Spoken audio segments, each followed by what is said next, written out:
वाळू चुनकळी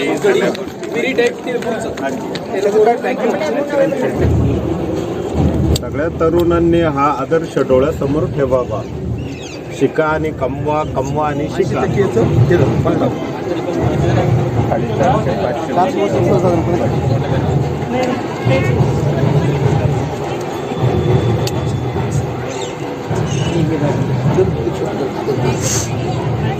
समोर बस बाकी कोणाला श्री ब्रह्मदेश्वर महाराज की जय. गंगा गोदावरी माता की जय. सद्गुरु ब्रह्मदेव दादा की जय. श्री स्वामी समर्थ स्वामी की जय. भारत माता की जय. श्री माता महालक्ष्मी महासरस्वती राजराजेश्वरी आई श्री अम्बा माता की जय. श्री अम्बा माता की जय. श्री अम्बा माता की जय. भारत माता की जय. राम माता की जय. जय शिवाजी. जय भवानी. जय शिवाजी. आगे ना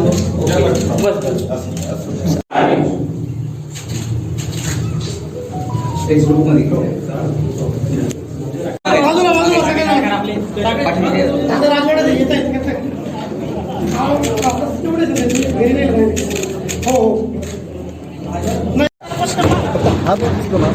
हे तार लावलेले हा म्हणजे घरात आपण आणि हा वरंडा वरंड्यामध्ये तो चेंबर खुला असायचा आणि तिथून आता जेव्हा इतक्या जर सर्विस आहे आपल्याला प्रबंध झाला तिथे दिसलं नाही पण भैया थोडं कसं वाटतं हा नाही दरवाजा खाली खाली खाली पायऱ्या खाली उतरून जायचं आणि बाकीचे लोक जे सैनिकांना उड्या मारून पाहिजे उडी मारली की माणूस अर्धा हे होतो त्याच खाली मागे दोन सैनिक कारवाई करत असतो मारला की मजल्याची बिल्डिंग होती या बाजूला झाडा इतका जरी डोंगर झाला तरी दिसणार नाही अशी ती सिस्टीम आणि त्याच्यामध्ये खिडकी मारले का अर्धा दादा छत्रपती नंतर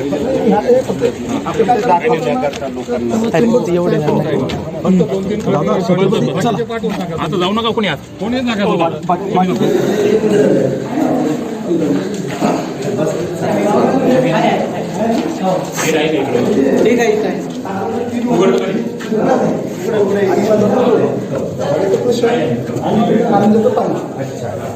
काय कारंजाचं पाणी 24 तास राहायचं आणि ते थंड हवाजी याच्यातनं आलं या रूमला जेवढी कोल्ड करणं छत्रपती शिवाजी महाराज घरी त्याचं मूळ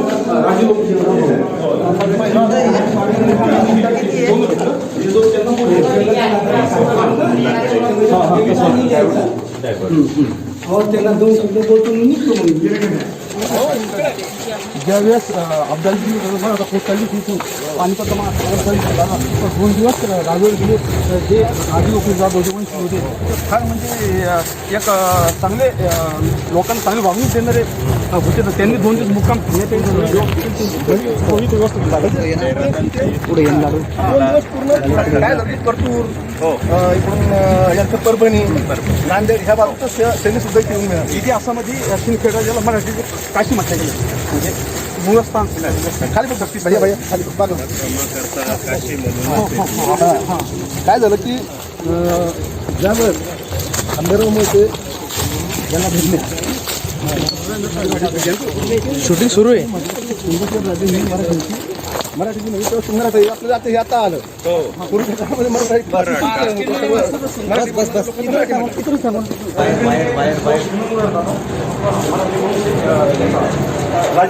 तुमचे मित्र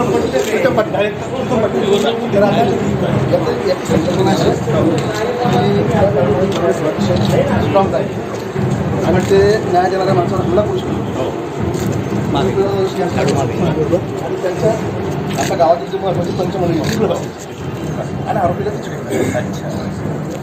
आणि ते ठाण्याची ही रूम आहे अँटी चंबर अँटीच्या वर आणि न्यायालयासाठी समजा 30 झालं हो तुम्ही 55 बोलून या याच्यामध्ये बसले कर महसूल तहसील पंचायत सर्व तेच कार्यालय म्हणायचं त्या काळात. आणि मग इथं न्यायालय करायचे बरं न्यायालयात राष्ट्रपती दररोज सोमवारी करायची माहिती काय एक दिवस म्हणाल तर कोणाला बोलत नाही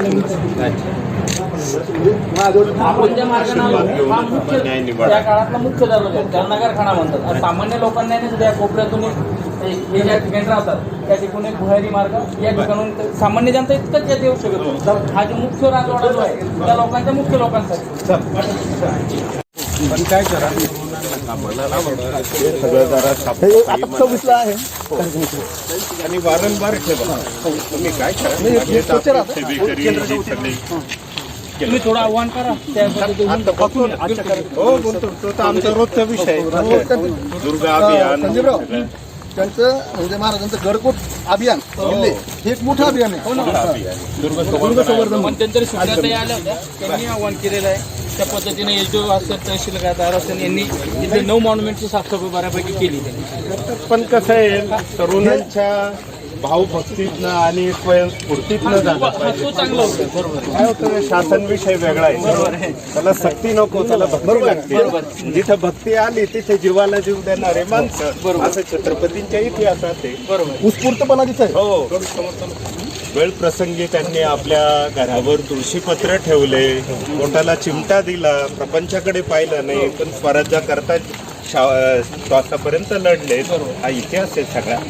तशी आता तरुण मंडळी परत आपल्याला आता लढायचं नाही आपल्याला साफसफाई करायची. तर त्यांचे मानवट सांगून ठेवायचे आणि ते त्यांचे पुढे चालत आणि काय असतं त्यांच्यामध्ये अरे वा फोटो घेऊन आलो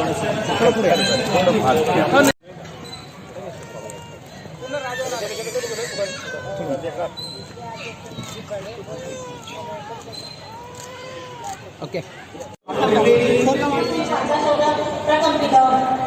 देवी वाजव तुझा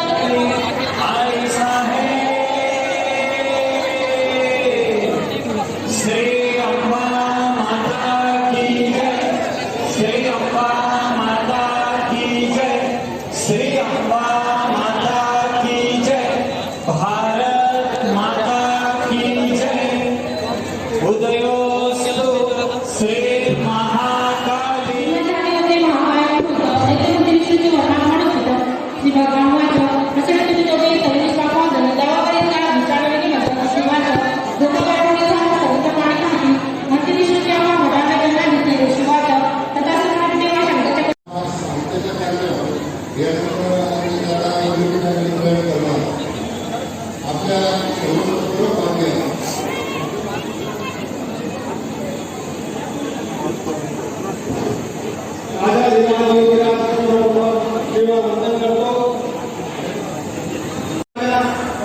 तालुक्याच्या वतीने त्याचं या ठिकाणी स्वागत करतो.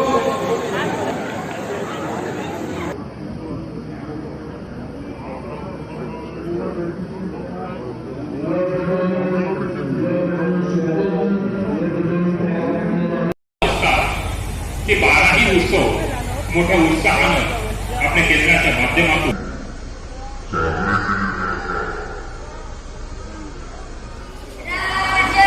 राजराजेश्वरी आई साहेब श्री अंबा माता की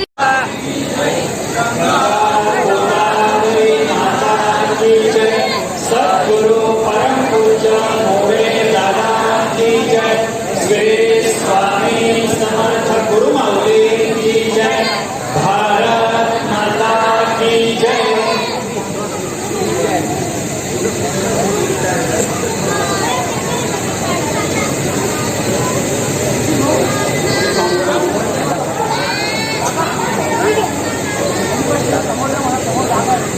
सर्व उभी असलेली सर्व मंडळींना नम्र विनंती आहे. अगदी कळकळीची नम्र विनंती की आपण सभा मंडपामध्ये बसून द्यावं.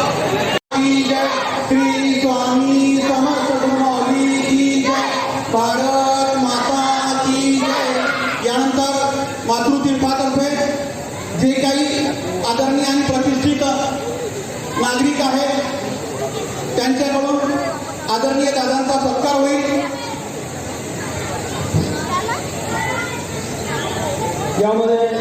छत्रपती लखुजीराव जाधव यांचे वंशज शिवाजीराजे जाधव तथा संदीप बेंद्रे यांना मी विनंती करतो की त्यांनी या ठिकाणी परमपूज्य चंद्रकांत दादासाहेबांचा सत्कार या ठिकाणी करावा. राजे लखुजीराव जाधव यांचे वंशज शिवाजीराजे जाधव हे आदरणीय दादासाहेबांचा सत्कार या ठिकाणी करत आहे. सर्वांनी टाळ्या वाजवून या ठिकाणी त्यांचं स्वागत करावं. संत आणि वसंत ऋतूमध्ये एक साम्य आहे. जेव्हा वसंत ऋतू येतो तेव्हा प्रकृती सुधारते आणि जेव्हा संत येतात तेव्हा संस्कृती सुधारते, तेव्हा संस्कृती सुधारते.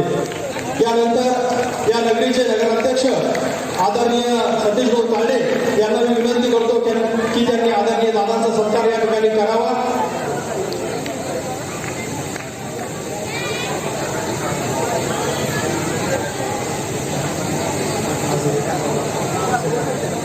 आदरणीय विजूभाऊ तांडे आणि उपनगराध्यक्ष सिंदखेड राजा तथा गणेशभाऊ झोरे नगरसेवक, नरूभाऊ तांडे नगरसेवक यांना मी विनंती करतो की त्यांनी आदरणीय दादांचा सत्कार करावा.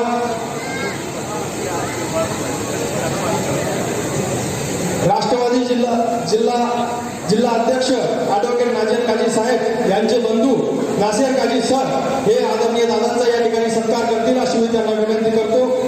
पाण्यामध्ये भक्ती मिसळली की तीर्थ होते, अन्नामध्ये भक्ती मिसळली की प्रसाद होतो आणि भक्तीमध्ये सेवा मिसळली की अध्यात्म होतो, भक्तीमध्ये सेवा मिसळली की अध्यात्म होतो. या ठिकाणी आदरणीय दादांचा सत्कार या ठिकाणी संपन्न होत आहे. यानंतर मी विनंती करतो देवका राजा येथील श्री स्वामी समर्थ केंद्राच्या प्रतिनिधींना की त्यांनी आदरणीय दादांचा सत्कार या ठिकाणी करावा. या ठिकाणी पंचायत समितीचे सभापती आदरणीय माजी सभापती जगन्मामा सहाने, राष्ट्रवादी काँग्रेस पार्टीचे युवा नेते सतीश भाऊ काळे, प्रभाकररावजी देशमुख यांना सुद्धा मी विनंती करतो की त्यांनी व्यासपीठावर यावं आणि दादांचा सत्कार या ठिकाणी करावा. त्याचप्रमाणे सर्व पत्रकार बंधूंना सुद्धा विनंती आहे, बंधूजी वाघमारे असतील, मुकुंद पाठक असतील, गजानन मेहत्रे असतील आणि या नगरीमध्ये इतिहास अभ्यासक म्हणून ज्यांची ओळख आहे असे आमचे शंकररावजी झोरे असतील यांना सुद्धा विनंती करतो की त्यांनी दादाचा सत्कार या ठिकाणी करावा. सामनाचे पत्रकार रविभाऊ ढवळे यांना सुद्धा विनंती आहे की त्यांनी विचार मंचावर यावं आणि दादाचा सत्कार या ठिकाणी करावा.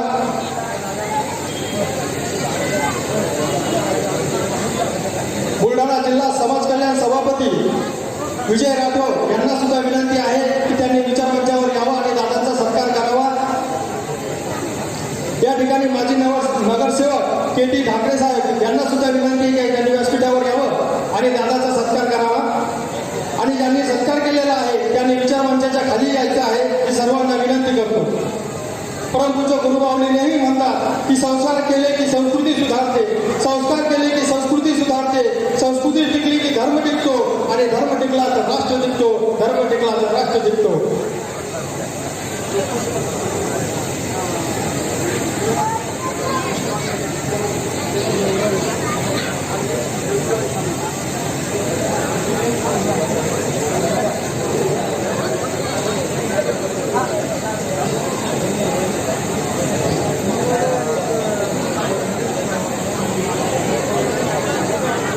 दादाच्या शुभ हस्ते दादा त्यांना आशीर्वाद त्या ठिकाणी देत आहे.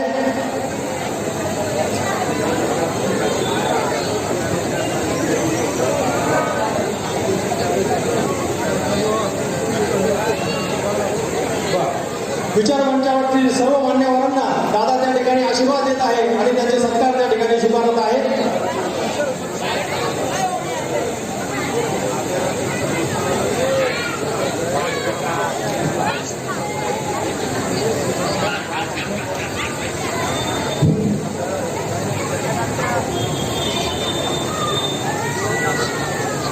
आदरणीय दादासाहेब सर्व प्रतिष्ठित मंडळींचा सत्कार करतायत, ज्यांचा सत्कार झालेला आहे.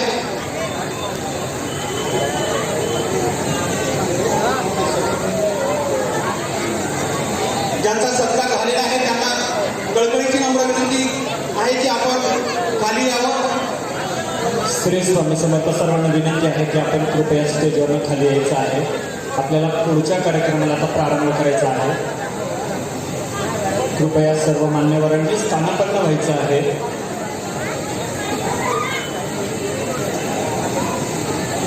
श्री स्वामी समर्थ. आपण या ठिकाणी सर्वजण सद्गुरूंचं चरणदर्शन घेत आहोत. आपलं महत् भाग्य आहे की आज आपल्यावर सद्गुरूंची अमृत कृपादृष्टी या ठिकाणी पडलेली आहे. आता यानंतर आपल्याला जी सुवर्ण संधी प्राप्त झालेली आहे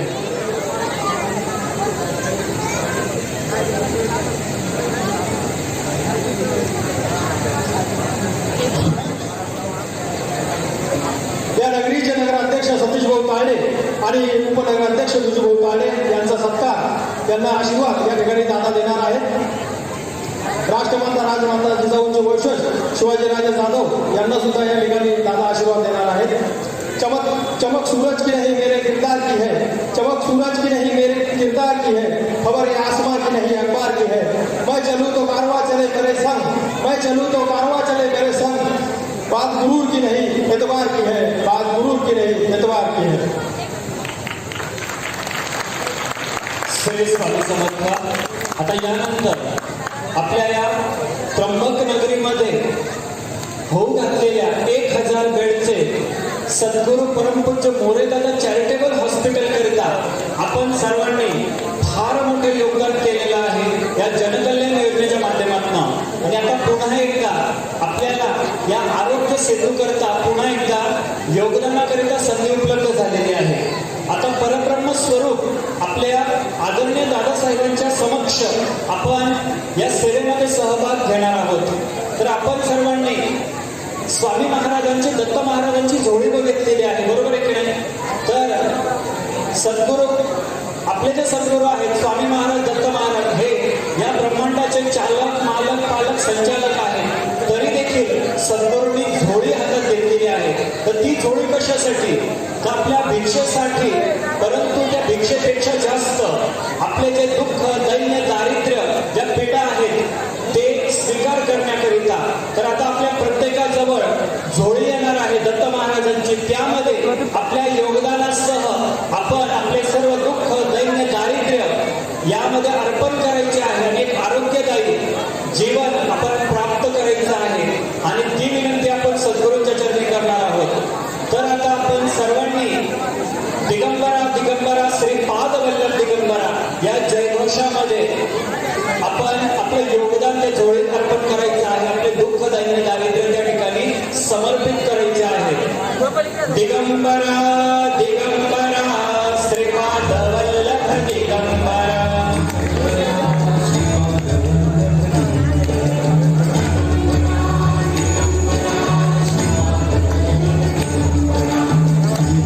दिगंबरा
चिंतन श्री गुरुदेव दत्त.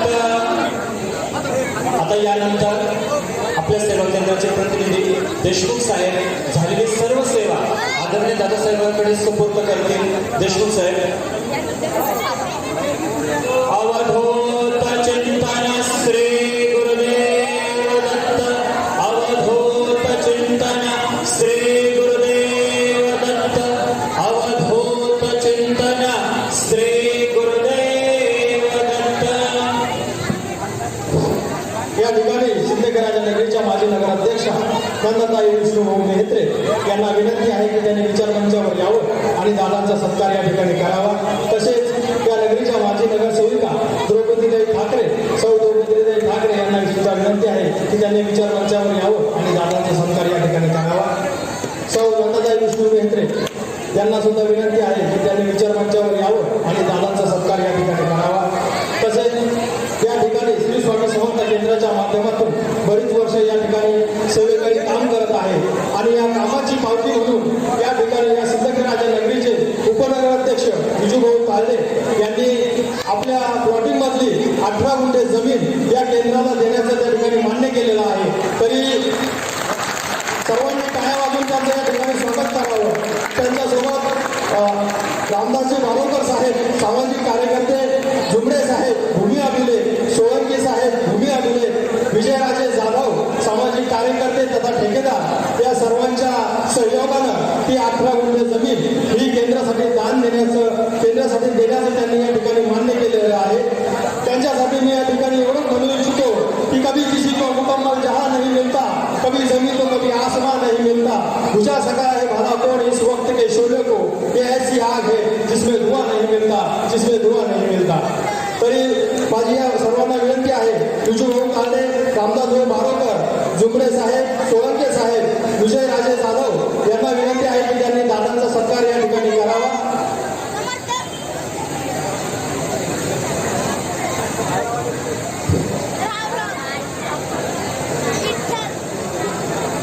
आदरणीय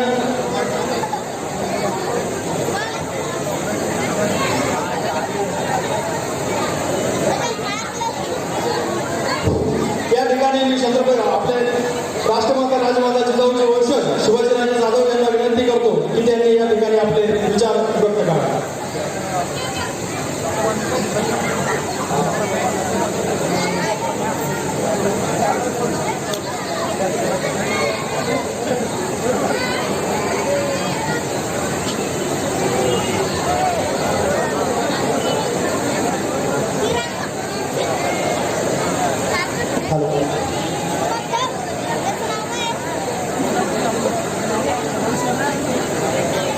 राष्ट्रमाता जिजाऊमा साहेब संत शिरोमणी सावतामाई यांच्या स्मृतीला आपण अभिवादन करतो. परमपूज्य श्री श्री राष्ट्रसंत गुरुमाऊली अण्णासाहेब मोरे यांच्या संत आज या ठिकाणी आपल्या सिद्धगडाच्या नगरीचं भाग्य आहे की या ठिकाणी परमपूज्य गुरुमाऊलीचे सुपुत्र व परमशिष्य अखिल भारतीय श्री स्वामी समर्थ गुरुपीठाचे प्रशासकीय महाव्यवस्थापक आणि क्रांतिदूत या पुरस्काराने सन्मानित आपल्या महाराष्ट्राच्या पत्रकार संघाने ज्यांना क्रांतिदूत म्हणून सन्मानित केलं असे आदरणीय चंद्रकांत दादा मोरे यांचं या सिंदखेड राजाच्या पवित्र अशा नगरीमध्ये मी आपल्या सर्वांच्या वतीने या ठिकाणी स्वागत करतो. आज या कार्यक्रमाच्या निमित्तानं या ठिकाणी मंचावर असलेले या नगरीचे नगराध्यक्ष सतीश भाऊ तायडे, उपाध्यक्ष विजूभाऊ तायडे, समोर बसलेले सर्व माझे बंधू आणि भगिनींनो आणि ज्यांनी हा कार्यक्रम आयोजित केला असे या सेवेकरी या स्वामी समर्थांचे आपले जे सेवेकरी मंडळी आहे त्यामध्ये प्रामुख्याने देशमुख साहेब असतील, आमचे इतिहासाचे लेखक छगनरावजी दोरे असतील, त्यांचे सर्व सहकारी यांचं सुद्धा या ठिकाणी मनापासून स्वागत करतो. आदरणीय दादा, सिंदखेड राजा ही नगरी ही राष्ट्रमाता जिजाऊमा साहेबांचं जन्मस्थान आहे, परंतु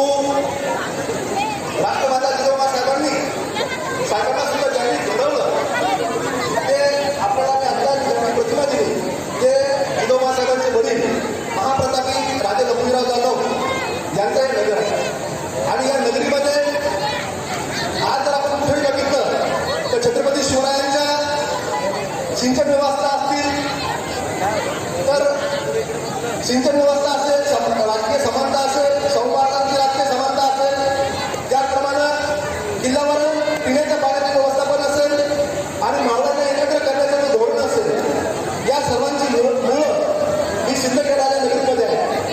दादा 16व्या शतकामध्ये सिंदखेडराजा नगरीमध्ये आणि देवगड नगरीमध्ये बाळाजी महाराजांचं एक मंदिर या ठिकाणी उभारलं गेलं आणि त्या मंदिरामध्ये त्या काळामध्ये 16व्या शतकामध्ये राजांनी सांगितलं चक्ररावांनी की मला या मूर्तीला सर्व मूर्तीला सर्व समाजाच्या लोकांना हात लावून दर्शन घेऊन जायचं.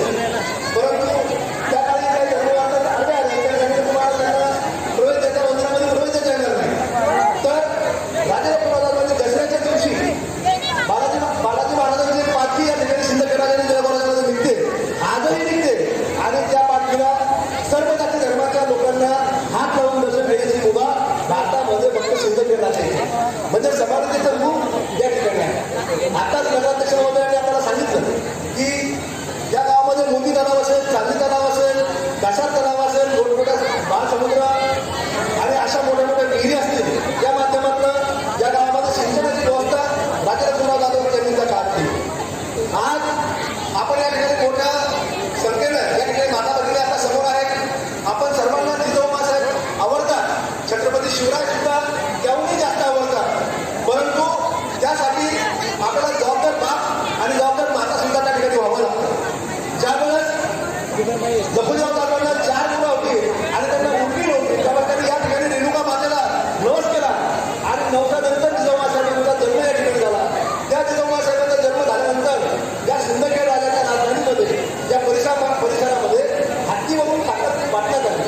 म्हणजे आजच्या युगामध्ये आपण जर काही दराला घ्यायचं असेल, काही व्यवस्था आपल्याला जर बघायच्या असतील, आज आपण जर म्हटलं मुलगी पोटात आहे की लगेच आपण डॉक्टरकडे पळतो आणि गर्भपात करण्याचा प्रयत्न करतो आणि एकीकडं आपण गर्भपात करणारे माता पिता कुठं आणि त्या काळामध्ये मुलगी व्हावी म्हणून नवस करायला बाप कुठं आणि मुलगी झाली म्हणून हत्तीवरून साखर वाटणारा राजा कुठं आणि त्या मुलीला फक्त मुलगी म्हणून नाही तर तिला पूर्ण शस्त्रास्त्राचं प्रशिक्षण त्यांनी राजा लक्ष्मणराव जाधवनी या काळामध्ये या सिंदखेड या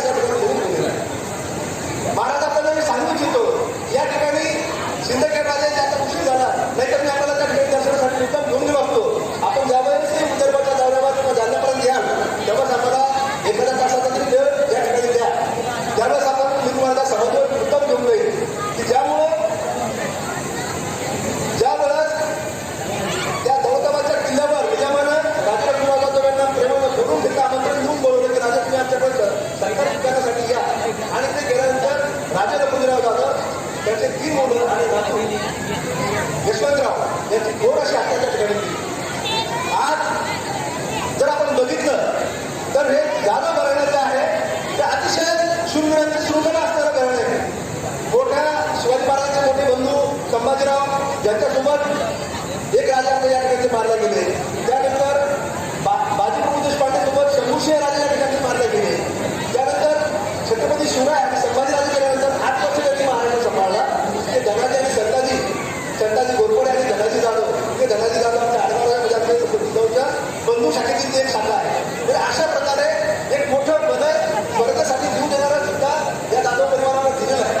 आज या पवित्र नगरीमध्ये आपण आलात आणि राजा लक्ष्मणराव जाधवांच्या या नगरीमध्ये आपण आलात, मी आपलं स्वागत करतो आणि मी आपल्याला आजच्या या स्वागताच्या निमित्तानं तुम्हाला एक आमंत्रण असं देऊ इच्छितो की आदरणीय माऊलींना आपण या ठिकाणी जिजाऊ साहेबांच्या दर्शनासाठी एकदा घेऊन यावं. एवढी मी आम्हाला या सगळ्या परिवाराच्या वतीनं आमच्या सिंदखेडराजा निर्वासितांच्या वतीनं या मातृत्वाच्या वतीनं आपल्याला विनंती करतो आणि आपण या ठिकाणी झालात आमच्यावर या ठिकाणी जे भक्तीचा जो रस तुम्ही आम्हाला बोलता त्याबद्दल मी आपलं मनपूर्वक असं स्वागत या आपल्या सगळ्या परिवाराच्या वतीने करतो आणि थांबतो. धन्यवाद. धन्यवाद सर. यानंतर ज्या क्षणाची आपण वाट पाहत आलो असे आपले आदरणीय दादासाहेब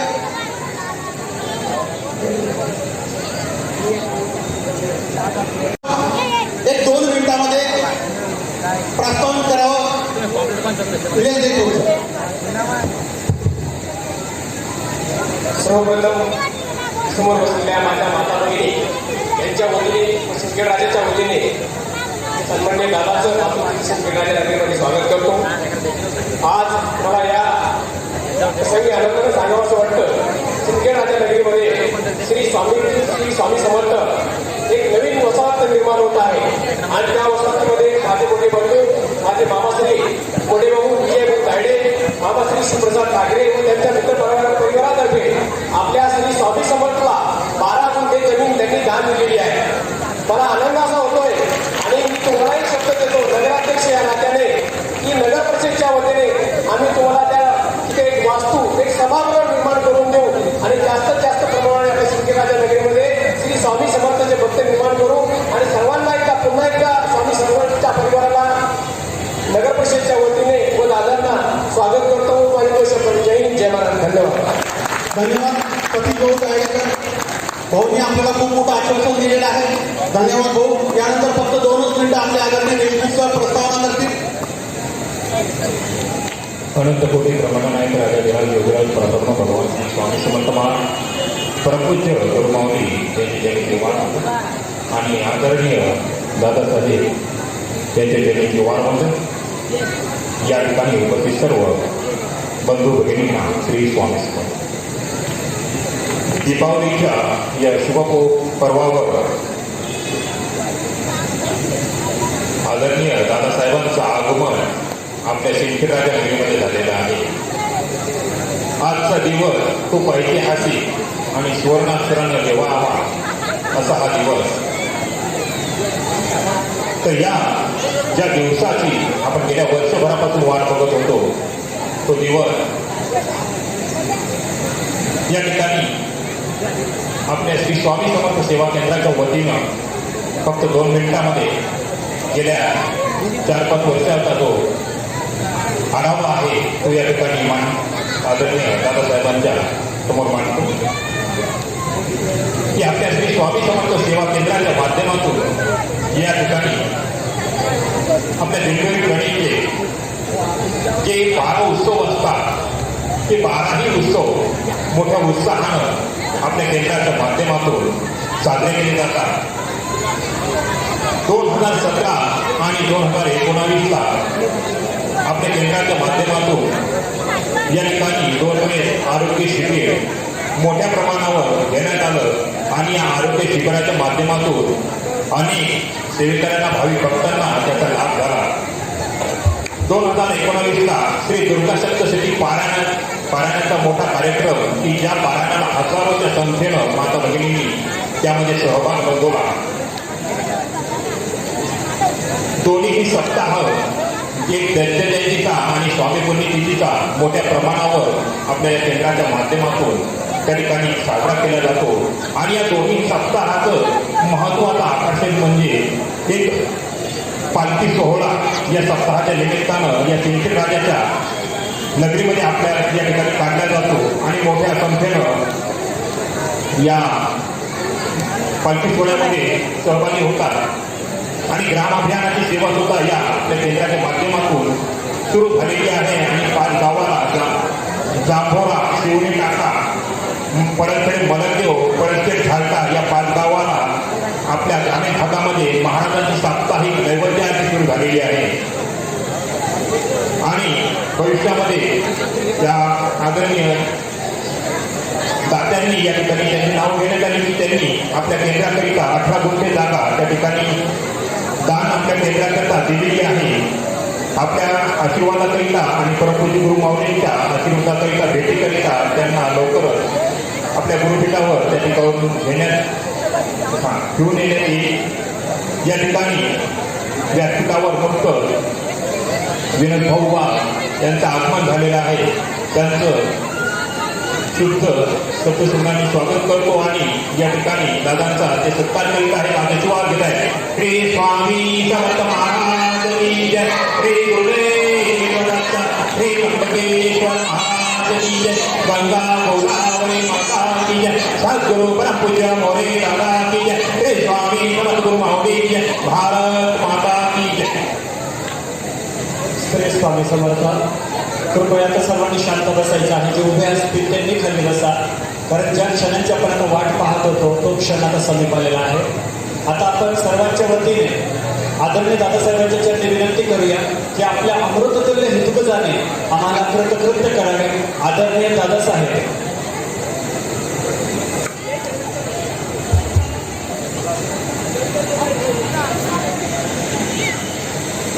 अनंत कोटी ब्रह्मांड नायक राजाधिराज योगीराज परब्रह्म श्री स्वामी समर्थ महाराज, सद्गुरू मोरे दादा,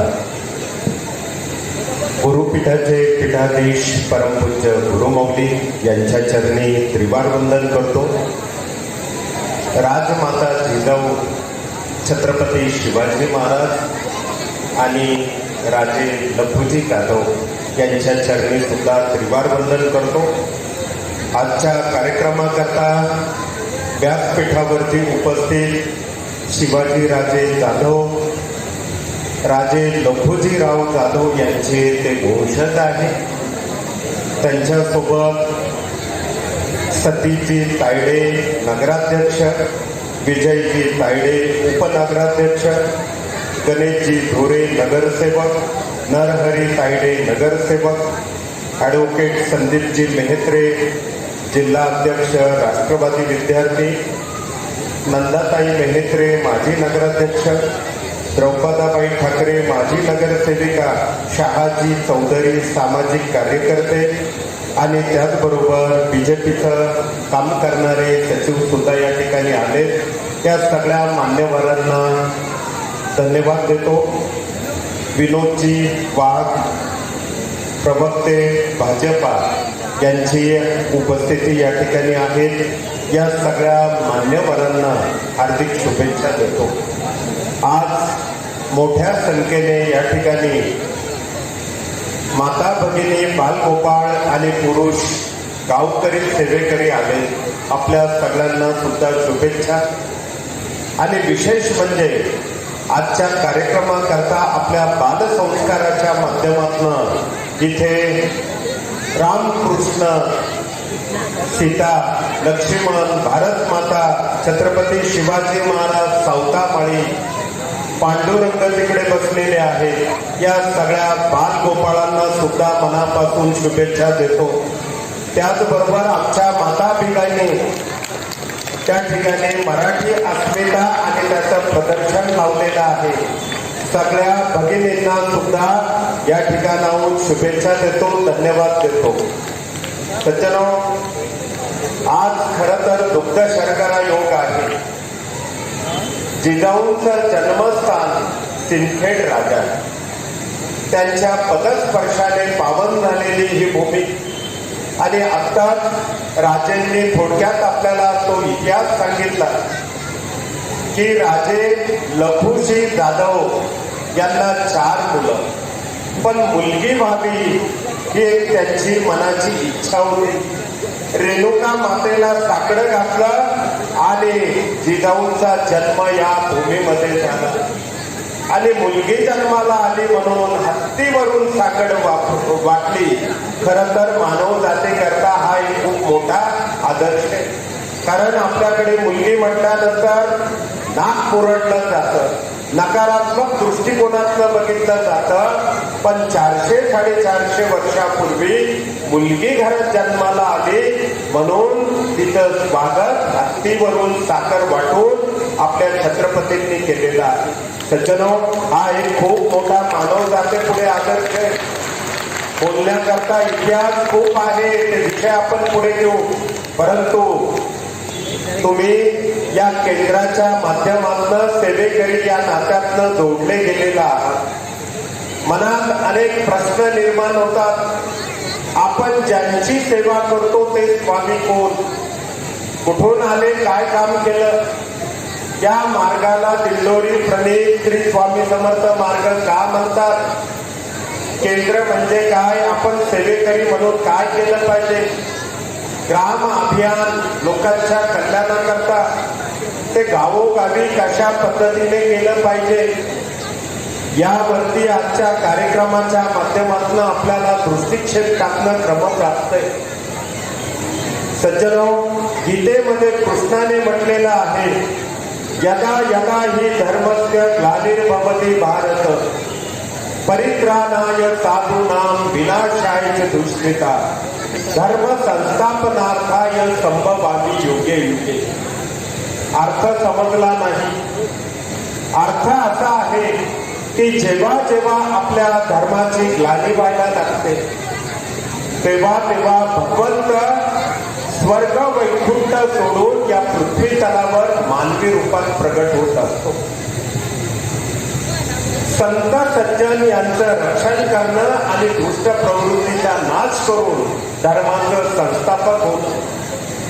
आपल्या हिंदू धर्म संस्कृतीमध्ये अशा प्रकारे अनेक देवांनी अवतार घेतले. रावणाला मारण्याकरता प्रभू रामचंद्र आले, कंसाला मारण्याकरता कृष्ण आले, चंडमुंड विनाशिनी चामुंडा झाली आणि महिषासुराचा नाश करणारी आई भगवती महिषासुर मर्दिनी. मणिमंडलाचा उद्धार करणारा भगवान शंकर हे मल्हारी झाले. परंतु सज्जनो, हे कार्य दत्त महाराजांचं आहे.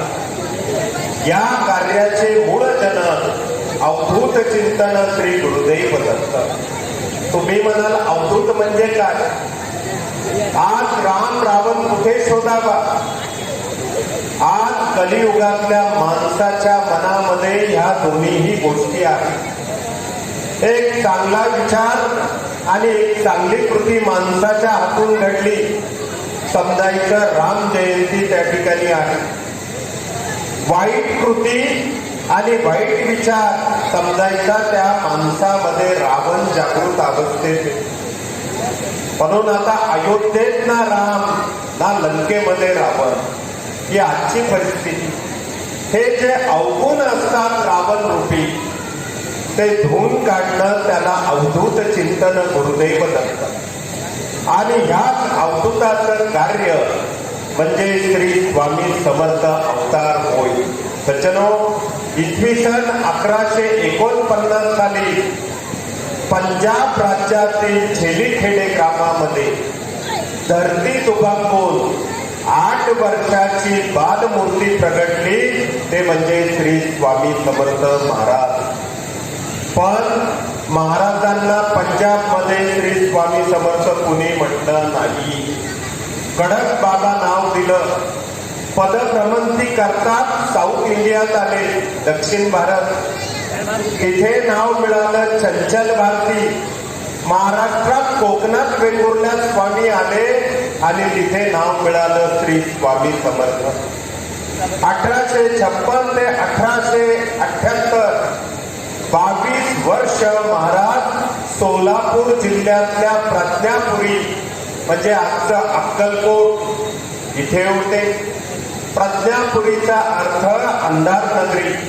रोगी भोगी दारिद्र्यग्रस्त अडाणी लोक यांना अक्कल देण्याचं काम स्वामींनी 22 वर्ष केलं आणि त्या गावाचं नाव पडलं अक्कलकोट.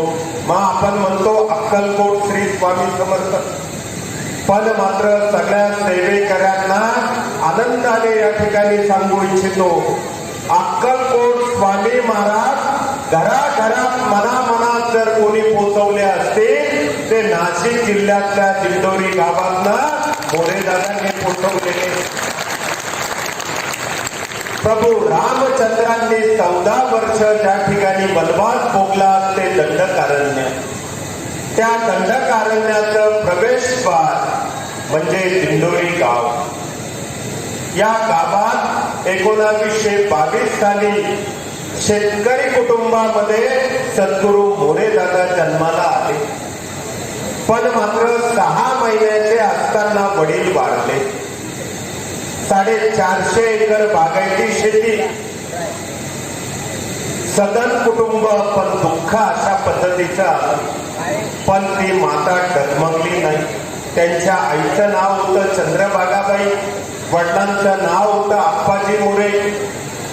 पण मात्र जसं जिजाऊंनी शोभा संस्कारित केले तसंच त्या मातेच्या संस्कारातनं सद्गुरू मोरेदादा हे वाढत. सज्जनो, शेती प्रपंच करता करता 1942च्या चले जाव आंदोलनात देशसेवक म्हणून सुद्धा त्यांनी योगदान दिलेलं. 10 वर्ष गावचं सरपंच म्हणून काम केलं.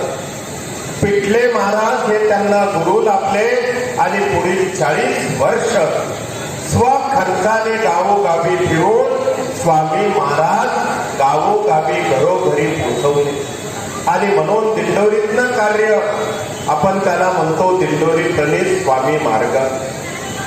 हे त्याचं उत्तर आहे.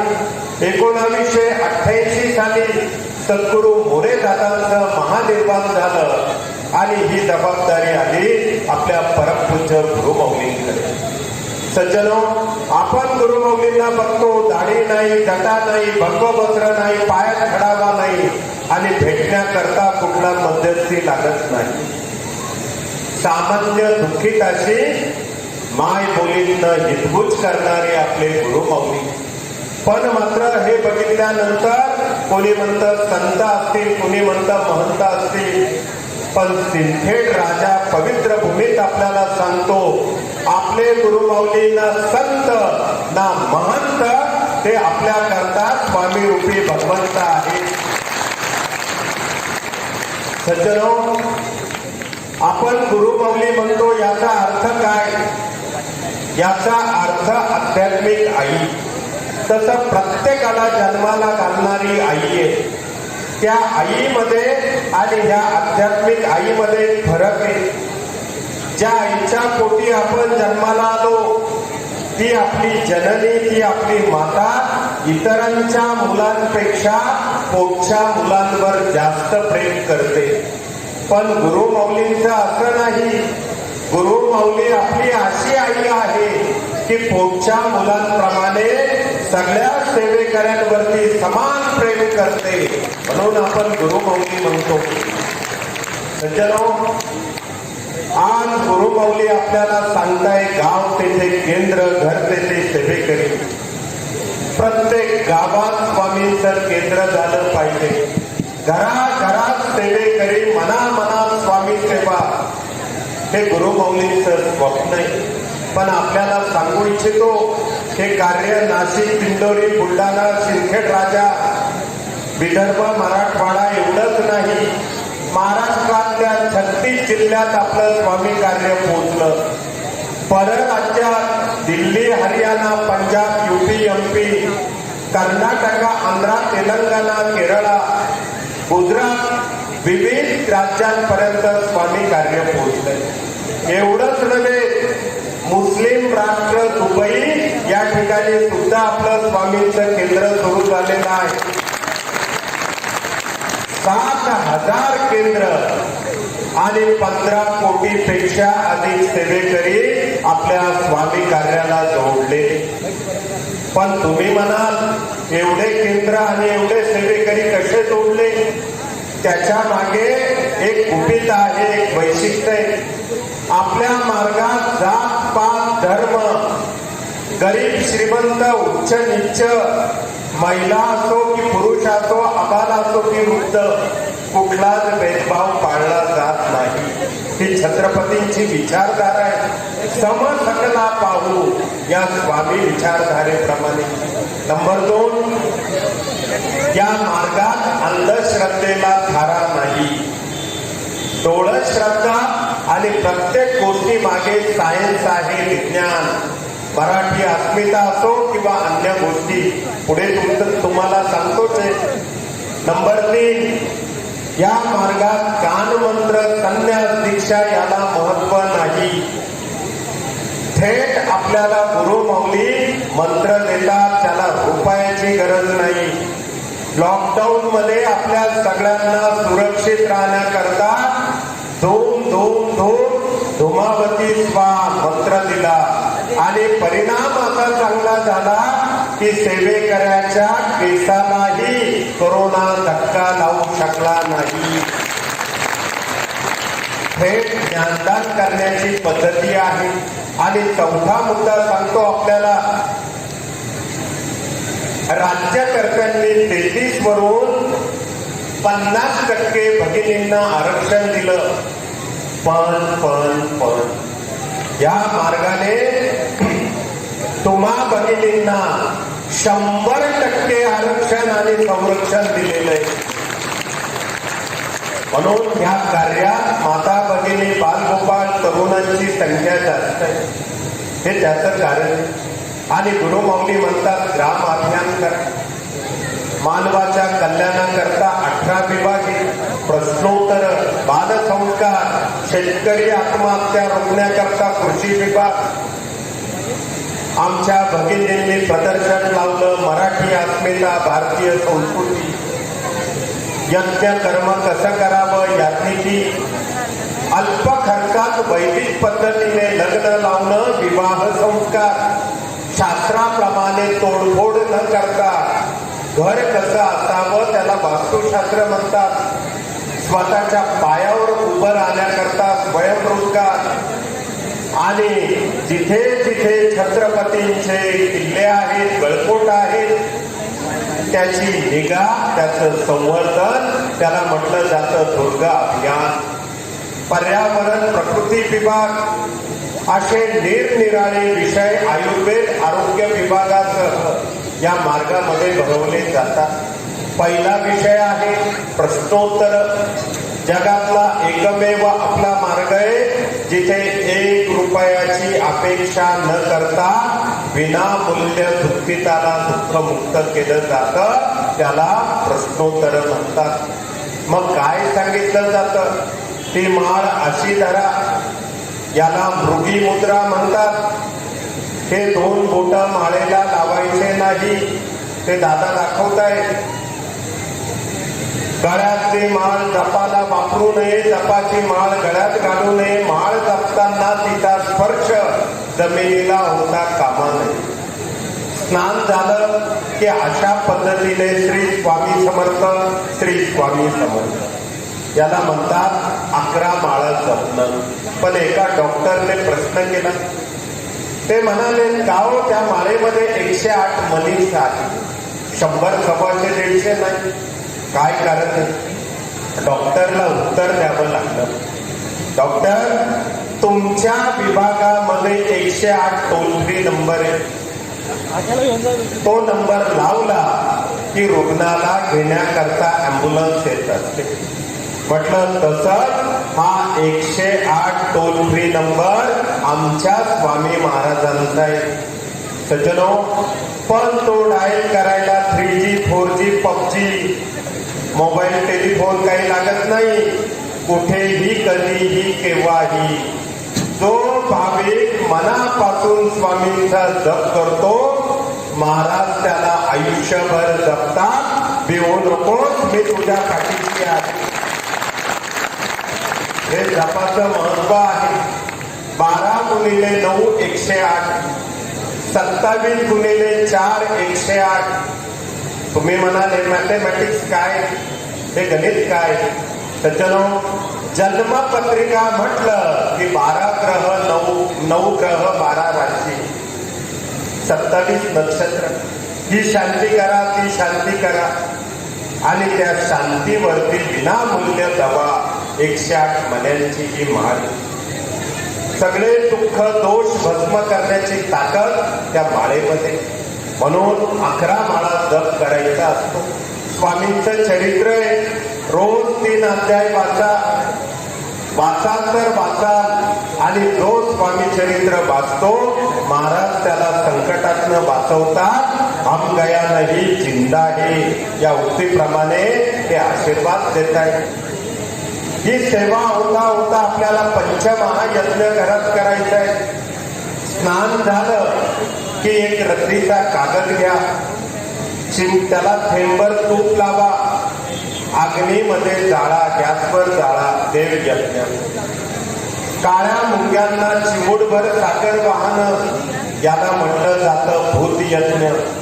व्यक्ती जर बाधित असेल, मनोरुग्ण, त्याच्या हातची साखर मुंगी खात नाही. देवाने तिला हे वरदान दिलेले, प्रयोग करू शकतात. त्याच डब्यातली साखर पवित्र हाताने त्याच मुंग्यांना ठेवा. मुंगी मात्र साखर खाते. भूत यज्ञ. कावळ्याला घास देणं याला म्हणतात पितृयज्ञ. ज्या कुटुंबात कोणी आत्महत्या केली असेल हत्या झाली असेल, अपघाती मृत्यू झाला असेल, स्वप्न अपूर्ण असेल, तो व्यक्ती वारला, पिंडाला कावळा शिवत नाही. का तर कावळ्याच्या डोळ्यात दिव्य दृष्टी आहे. जो प्रेतात्मा तुम्हाला आम्हाला दिसत नाही, तो कावळ्याला दिसतो. आणि कावळा यमराजाचा द्वारपाल पक्षी बनून आलेला आहे. खेड्यात म्हटलं जातं कावळा काव काव करणं, कोणी म्हणतं पाहुणे येणार, कोणी म्हणतं आजी आजोबा आले, पण तसं नाही. लक्षात घ्या, 3 डायमेन्शन ही दिव्य दृष्टी कावळ्याच्या डोळ्यात. पुनरपी जननम पुनरपी मरणम. आणि म्हणून तो प्रेतात्मा फक्त कावळ्याला दिसतो, पितृदोष. आणि म्हणून ते मुक्ती करता कावळ्याला घास देणं. विज्ञान तुम्हाला सांगतो, आपल्या पूर्वजांनी किंवा ऋषीमुनींनी कावळ्याला घास घालण्याकरता का सांगितलं, त्याच्या मागचं सायन्स आहे. सज्जनो, पितृपक्षामध्ये कावळ्याच्या पोटात अंड निर्मिती होत असते. आणि म्हणून डॉक्टर सांगतात की ज्या स्त्रीच्या पोटात बाळ वाढतंय तिला पोषक सकस आहार द्या. आणि पूर्वाचार्यांनी तेच सांगितलं, तांदूळ दुधात शिजवून खीर कावळ्याला. म्हणून पितरांच्या नैवेद्यात खीर असते. पण हे का सांगितलं? कावळा पक्षी वाढावा हे आहेतच, पण जेव्हा तो कावळा वडाच्या झाडावर बसतो, पिंपळ असेल, औदुंबर असेल, कडुलिंब झाडावर बसतो, फळं खातो आणि त्याच्या फळातनं, खाल्लेल्या फळातनं, विष्ठेतनं जिथे कुठे बी पडते तिथे ऑक्सिजन देणारी ही झाडं उगवत असतात. बघा त्याच्या मागे सायन्स काय. म्हणून आपण बघतो पुरातन वास्तू वाड्यात जर गेला तिथेही भिंतीच्या कडेला पिंपळाची झाडं आलेली आहे, वडाची. फॉरेस्टने लावली का ती? नाही. पक्षाच्या विष्ठेतनं बी पडणं आणि वृक्षरोपण होणं. वृक्षवल्ली आम्हा सोयरे बा वनचरे. कोविडमध्ये ऑक्सिजन करता किती पायपीट करायला लागली. मग हे झाडं आपल्याला किती ऑक्सिजन देतात आणि ते झाडं लावण्याचं काम कावळा करतो. हे विज्ञान त्याच्या मागे आहे. पुढचा विषय घेऊ, गाईला घास देणं. याला म्हटलं जातं ऋषी यज्ञ. ऋषी देव याचं प्रतीक गाय आणि गायत्री. ज्याच्या दारी गाय त्याच्या घरी विठ्ठलाचे पाय. 5-50 वर्षापूर्वी आजच्या पेक्षा गरीब आपला शेतकरी राजा होता. पण कधी तो आत्महत्या करत होता का? नाही. का तर त्याच्या गोठ्यात एक देशी गाय असायची. सज्जनो, कृष्णाने गोपालन केलं. आमच्या छत्रपतींनी गायीचं संवर्धन केलं. आणि आमच्या गाडगे महाराजांनी गोपाला गोपाला देवकी नंदन गोपाला. स्वच्छतेचा मंत्र तर दिला, पण शेतकऱ्यांना गाडगे महाराज सांगायचे गोपालन करा, गोपालन करा. का करा? तर ही गाय आपल्याला 5 पदार्थ देते. गाईचं शेण, गाईचं गोमूत्र, गाईचं दूध, दही आणि तूप. याला पंचगव्य म्हणतात. उठण्याप्रमाणे जर तुम्ही स्नानाला लावलं, जो व्यक्ती ताणतणावग्रस्त असेल, चिडचिड करणारा, डोक्यात राग असेल, निगेटिव्हिटी असेल, आत्महत्यासारखे विचार असतील, ते धुवून काढण्याचं काम हे पंचगव्य करतं. म्हणून ती गाय वाचली पाहिजे. मनात परमोच्च आनंद देण्याचं काम गायीचं पंचगव्य. देशी गाईच्या खांद्यावरून 5 मिनिटं उजवा हात फिरवा. लो बीपी, हाय बीपी औषध न घेता नॉर्मल. काय केलं पाहिजे त्या गायीने? देशी गाईच्या गोमूत्रात गोल्ड पार्टिकल आहे, सोन्याचे कण, असं सायंटिस्ट म्हणतायत. म्हणून ते गोमूत्र जर पोटात घेतलं तर सगळे आजार बरे होतात. नाही मिळालं तर गोमूत्र अर्कय. कपभर पाणी, चमचाभर गोमूत्र अर्क. सर्दी कफाचे विकार बरे होतात. डायबिटीस असेल तर रक्तशर्करा नियंत्रित, कॅन्सर बरा होतो. आणि सगळ्यात महत्वाचं, ज्यांना वजन वाढीचे प्रॉब्लेम आहे, वेट लॉस करता ते उत्तम औषध आहे गोमूत्र अर्क. म्हणून सांगा आता गाईने काय केलं नाही आपल्याकरता. पण आज काय होतंय, आम्ही नगर जिल्ह्यात होतो, एक प्रसंग घडला. तिथल्या शेतकऱ्याला विचारलं, बाबा तुमच्या गोठ्यात किती गाई?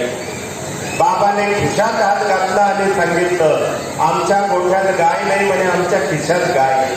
म्हटलं कुठली गाय? म्हणे गाय छाप द्यायला. आता काय बोलावं? म्हटलं बाबा ती गाय छाप खाऊ नका, ही गाय छाप आंघोळीला वापरा. आणि दुर्दैव असं की आता देशी गाय दिसत नाही. यशोदा माई गेली, तिची जागा जर्सी नावाच्या पुतना मावशीने घेतली. कुठे ती पुतनाई मावशी गायब झाली, तिची जागा शूर्पणखेने घेतली. तुम्ही म्हणाल कोण? म्हैस. ही आजची परिस्थिती. म्हणून ही गाय वाचली पाहिजे. गायीला नैवेद्य घास ऋषी यज्ञ म्हणतात. गायीवर खूप बोलण्या करताय. शेवटचा यज्ञ आहे मनुष्य यज्ञ. भूक लागणं याला प्रकृती म्हणतात, खूप खाणं याला विकृती म्हणतात, आपल्या ताटातली अर्धी भाकर दुसऱ्याला देणं याला खरं आपली संस्कृती म्हणतात. आणि हाच अर्थ म्हणजे अन्नदान. सज्जनो, म्हणून अन्नदान यथाशक्ती व्हावं. किती सोपे हे 5 यज्ञ. आपण पुढे जाऊ. इथे ही बालमंडळी बसलेली. संस्कार केले तर संस्कृती टिकेल, संस्कृती टिकली तर धर्म टिकेल, आणि धर्म टिकला तरच राष्ट्र टिकेल. सज्जनो, छत्रपती शिवाजी महाराज हे आपल्या बालसंस्काराचं आदर्श उदाहरण आहे. तुम्ही म्हणाल कसं? त्र्यंबकेश्वरच्या पाठीमागे 50 किलोमीटरला जवान मोखाडा आहे. त्या जंगलामधून मुस्लिम कल्याणचा सुभेदार त्याची तरुण सूनबाई टोलीत बसून जात होती. मावळ्यांनी तिला पकडलं, छत्रपतींच्या दरबारात उभं केलं आणि आनंद मनामध्ये भरून घेतला. पण तिथे उलट घडलं. छत्रपती शिवाजी महाराजांनी सगळ्या मावळ्यांची कान उघडणी केली. जिजाऊंना बोलवलं, त्या स्त्रीचा मान सन्मान केला, मुस्लिम आणि तरुण सुंदर स्त्री. आणि सांगितलं, यवनांमध्ये आपल्यामध्ये काही फरक आहे की नाही? ते जर कसे वागतात तसंच जर आपण वागलो तर त्याला रामराज्य, हिंदवी स्वराज्य म्हणता येईल का? अगदी गळ्यातली मोत्याची माळ सुद्धा शिवरायांनी त्या स्त्रीला भेट दिली. आणि काय म्हणाले? त्या मुस्लिम स्त्रीकडे बघून म्हणाले, तुम्ही एवढ्या सुंदर आहात, आम्ही जर तुमच्या पोटी जन्माला आलो असतो, आम्ही सुद्धा तुमच्याप्रमाणे सुंदर निपजलो असतो. तरुण स्त्रीला आईचा दर्जा दिला. सज्जनो, म्हणून हा इतिहास संस्काराकरता एक मोठा आदर्श आहे. परंतु प्रत्येकाला वाटतं छत्रपती शिवबा आमच्या पोटी जन्माला यावे. पण तसं केव्हा घडेल? जेव्हा त्या कुटुंबामध्ये ती भगिनी जिजाऊ तयार होईल तेव्हा तो शिवबा त्या ठिकाणी जन्माला येईल. काय बोलावं छत्रपतींवर? 1620 ते 1680 50 वर्षांचं आयुष्य, 350 पेक्षा अधिक किल्ले जिंकून स्वराज्य महाराष्ट्रात निर्माण केलं. पण हे होत असताना आपल्यामध्ये बदल केले छत्रपती शिवराज होते. क्षणभर फक्त त्या ठिकाणी एका सुफी मुस्लिम कवीने त्यांना बघितलं. तयार होते, उठा के तलवार जब घोड़े पे बैठे, उठा के तलवार जब घोड़े पे बैठे तो सब अल्लाह के बंदे कहते, तो सब अल्लाह के बंदे कहते, काश हम हिंदू होते, असं त्याने म्हटलेलं. म्हणून हा एक खूप मोठा आदर्श आहे नव्या पिढ्यांपुढे. आज इंग्लिश मीडियम आलं, कॉन्व्हेंट आलं, A for apple, B for banana. पण तुम्हाला आम्हाला काय शिकवायचं? ए फॉर आई आणि बी फॉर बाबा. मातृदेव भव, पितृदेव भव. आपला विरोध इंग्रजी नाही, इंग्रजी कल्चरला आहे. लक्षात घ्या, कुठे जातीपातीला भाषेला आपला विरोध करण्याचा मुद्दा नाही, त्या संस्कृतीला आपल्यापर्यंत पोहोचू द्यायचं नाही. म्हणून वयाच्या 6व्या वर्षापासून आपण आपल्या मुलाबाळांवरती संस्कार करा. पहाटे त्यांनी उठावं, स्नान झालं की आई वडिलांच्या पायावरती डोकं ठेवून दर्शन घ्यावं, आईच्या पायाचं तीर्थ घ्यावं.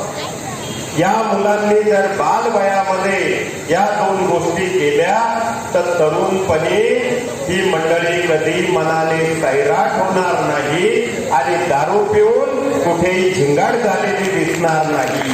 त्याच्याकरता मुद्दा पुंडलिकाची गोष्ट आहे. इथे पांडुरंग बसले. पंढरपूरला पांडुरंग विटेवर का उभे राहिले? योगे 28 उभा विटेवर कर कटेवर तो झाला विठ्ठल. पुंडलिक नावाचा तरुण मुलगा त्या पंढरपुरामध्ये ते पांडुरंग दर्शन देत आहे आपल्याला. मगाच पांडुरंगांना सांगितलं, एक वेळेस तुम्ही पांडुरंग नाही झाले तरी चालेल, आधी पुंडलिक व्हा. तुम्ही म्हणाल कसं? 22 वर्षाचा तरुण मुलगा अंध पंगू आई वडिलांची सेवा त्या पंढरपुरात करायचा. हातपाय दाबणं, जेव घालणं, स्नान घालणं, कपडे धुणं, हे सगळे कामं तो मुलगा निष्ठेने आई वडिलांच्या सेवेतनं करायचा. द्वारकेचे कृष्ण त्या पंढरपुरात आले. चंद्रभागेच्या तीरी स्नानाचा कार्यक्रम सुरू होता आणि कृष्णाने रुक्मिणीने त्या पुंडलिकाला आवाज दिला, अहो पुंडलिक, म्हणे आम्ही तुम्हाला दर्शन द्यायला आलो, आमच्या दर्शनाला तुम्ही या. त्या पुंडलिकाने काय केलं? त्या नदीमध्ये एक वीट पडलेली होती, ती उचलली आणि पांडुरंगाकडे कृष्णाकडे फेकली आणि काय म्हणाले, देवा, आधी माझ्या आई वडिलांची सेवा, मग तुझं दर्शन. सज्जनो, त्या कृष्णाचे मीठ भाष्य ऐकून आई वडिलांना सद्गती मिळाली. आई वडील गेले म्हणून पुंडलिकाने त्यांच्या पायावरती डोकं ठेवून त्या ठिकाणी मृत्यू पत्करला.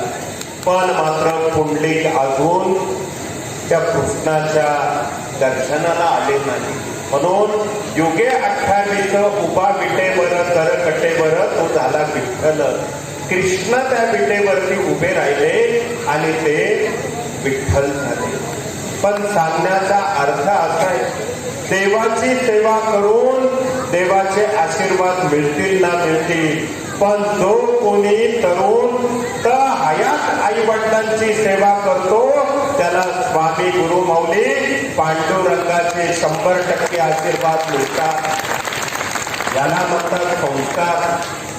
आणि त्या पद्धतीने हळूहळू आपण आपल्या मुलांना गणपती, सरस्वती, मारुती आणि स्वामींची सेवा सांगावी करायला. निर्व्यसनी सदाचारी पिढी त्यातनं घडेल. पुढे आपण जाऊ. आमच्या भगिनींनी मराठी अस्मिता हे प्रदर्शन मांडलेलं आहे. त्या प्रदर्शनामध्ये विविध सण आहे, गुढीपाडव्यापासून होळीपर्यंत. पण आता या सणांमागे विज्ञान काय लपलेलं आहे हे आपल्याला जाणून घ्यायचंय. कारण नवी पिढी काय म्हणते, पूर्वीच्या काळात डिश टीव्ही नव्हती, 4G, PUBG काहीच नव्हतं, फेसबुक, व्हॉट्सअप, आणि म्हणून मनोरंजन याचा अर्थ सण सोडे.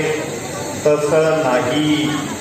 आता आपल्याला सायन्सच्या भाषेतनं हे सणव्रत नवतरुण तरुणींपर्यंत पोहोचवावे लागते. पहिला मुद्दा आहे गुढीपाडवा. ही गुढी का उभारतात? त्याचे 4 कारणे. ब्रह्मदेवाने सृष्टी निर्माण केली, पहिला दिवस गुढीपाडवा. 14 वर्ष वनवास भोगून राम अयोध्येत आले, गुढीपाडवा. शालिवान राजाने शक राक्षस मारला, शालिवान शके, गुढीपाडवा. आपल्या मराठी माणसांचा वर्षाचा पहिला दिवस चैत्र शुद्ध प्रतिपदा, स्वागताची गुढी, गुढीपाडवा. परंतु सज्जनो, सायन्स असं सांगतं गुढीपाडवा म्हणजे आरोग्याची ती गुढी आहे. का तर तिला कडुलिंबाचा पाला हा त्या ठिकाणी बांधला जातो. आपण जे अन्न खातो त्या अन्नातनं 6 प्रकारचे रस पोटात गेले पाहिजे, पण ते जात नाही म्हणून माणूस आजारी पडतो. जे जिभेला चालतं ते पोटाला चालत नाही, जे पोटाला पाहिजे ते जिभेला पटत नाही. ज्याने जीभ जिंकली त्याने मन जिंकलं, ज्याने मन जिंकलं त्याने जग जिंकलं. आणि इथे गडबड होती. म्हणून सज्जनो 4 रस कुठले आवडतात?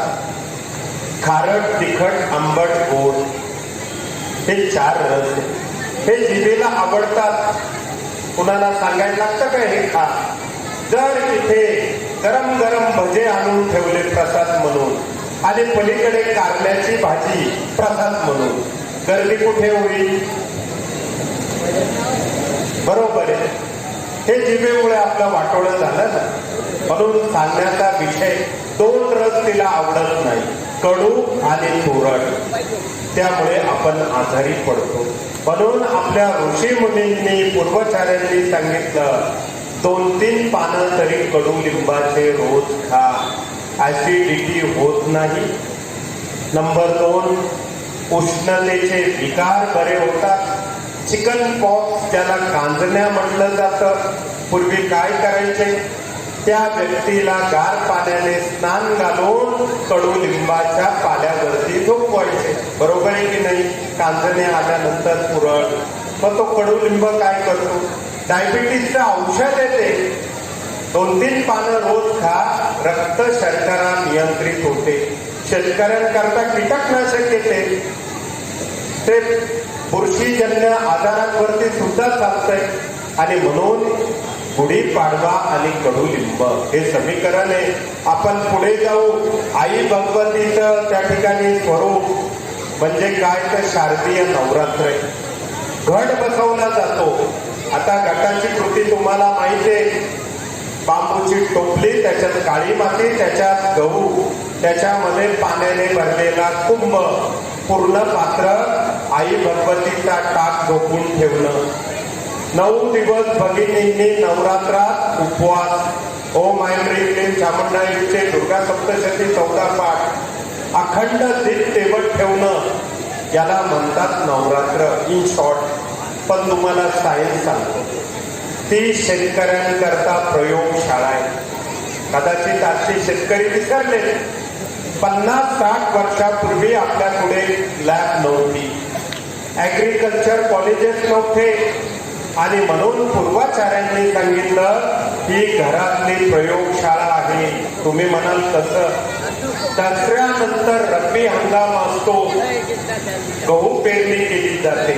ज्या शेतात पेरायचं तीच माती घटाला वापरायची. माती परीक्षण, सॉइल टेस्ट हा एक विषय. जे बियाणं पेरायचंय त्यातलं मुठभर घटाला वापरायचं. सीड टेस्ट, बियाण्याची चाचणी. आणि जगातलं पहिलं ड्रिप इरिगेशन, मातीचा कुंभ, तो पाण्याने भरून त्या टोपलीत ठेवायचा. एकदा भरून ठेवलं 9 दिवस पाणी भरायची गरज नाही.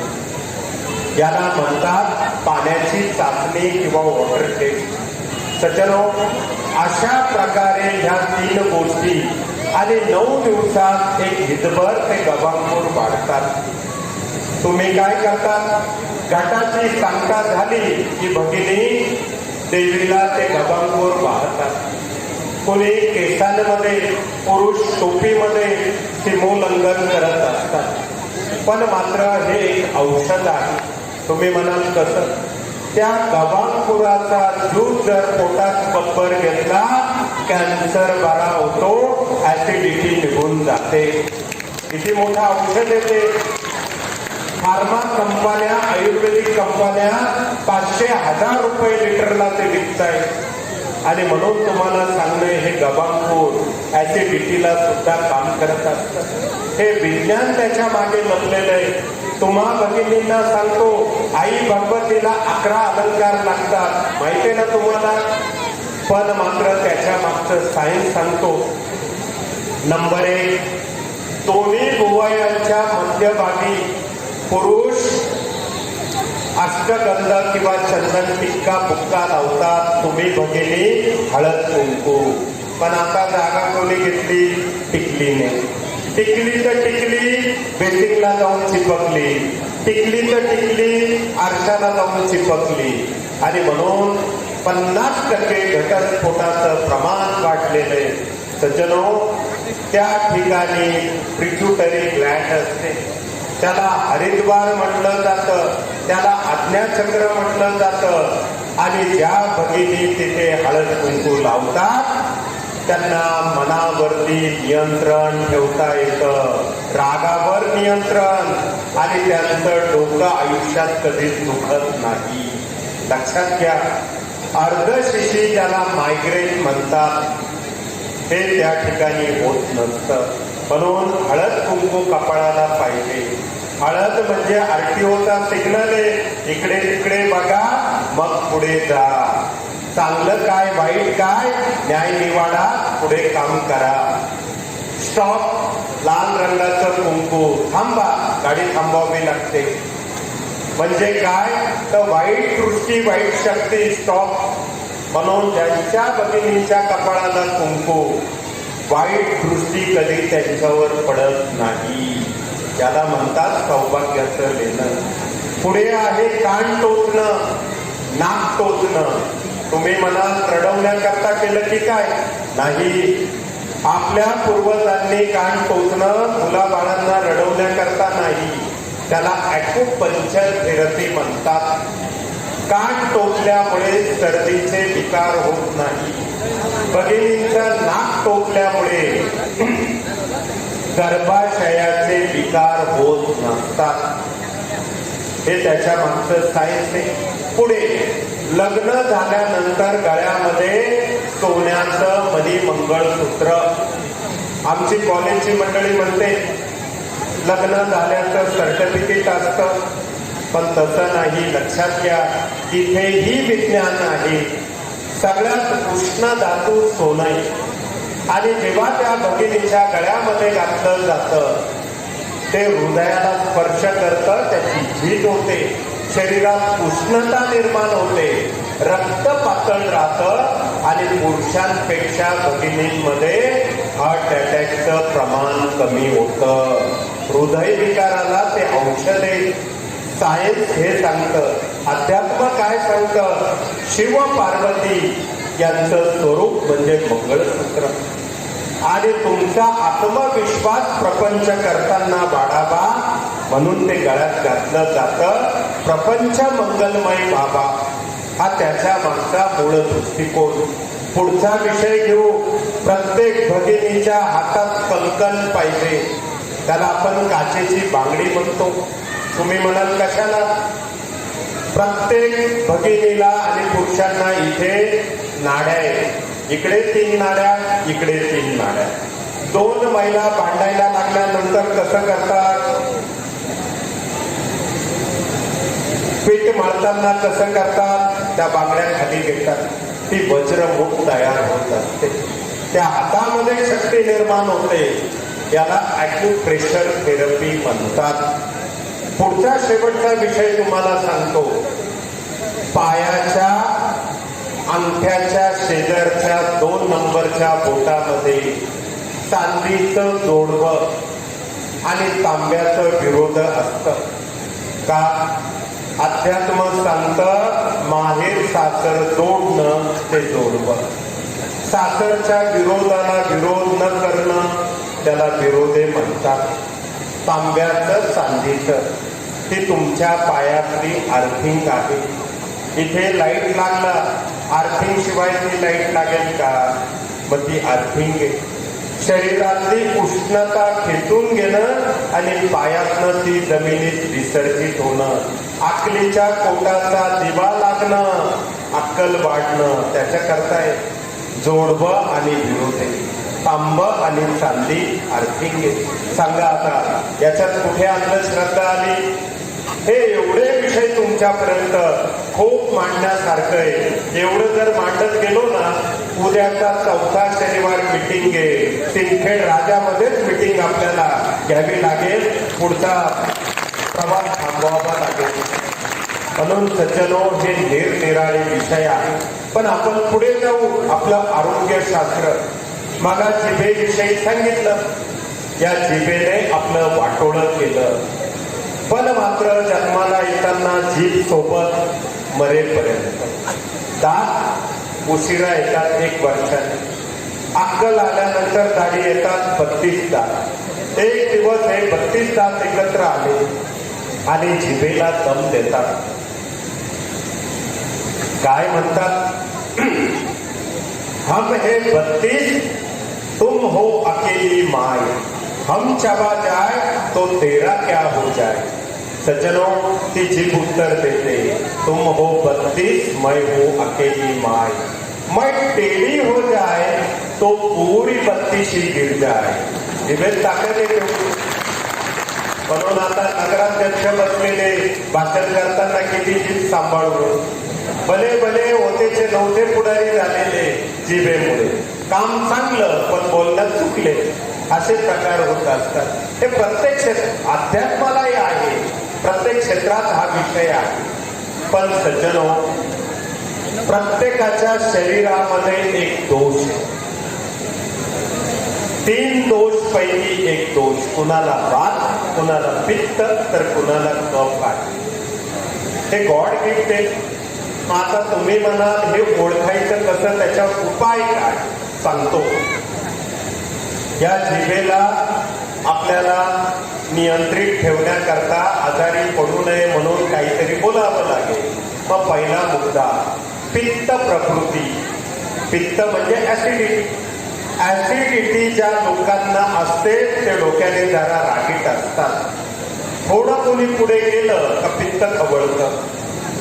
नंबर 2, शरीराने मध्यम असतात. जाड पण नाही, बारीक पण नाही. नंबर 3, पित्त होणाऱ्या मंडळींनी काय खाऊ नये. नंबर 1, पोहे.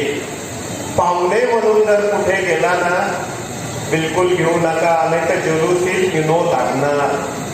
म्हणून पोहे, हिरवी मिरची, ढोबळी मिरची, तुरीचं उडदाचं वरण हे टाळा. मसाल्याचे पदार्थ, तिखट पदार्थ टाळा. आणि पित्त झालं तर मला सांगितलं दुर्वा. गणपतीला दुर्वा आवडतात. आता परत त्या गणपतीकडे जातो का, तर त्या गणपतीचं सांगणे, आपल्याकडे कुत्र मांजर असेल, त्याला जर ऍसिडिटी झालं तर ते मेडिकलमध्ये जातं का, आम्हाला युनो द्या, म्याव म्याव, भो भो, आम्हाला जेलोसिल द्या, असं म्हणतं का कधी? नाही. ते गवत खातं, हरळी खातं. 10 मिनिटात त्याला उलटी होते.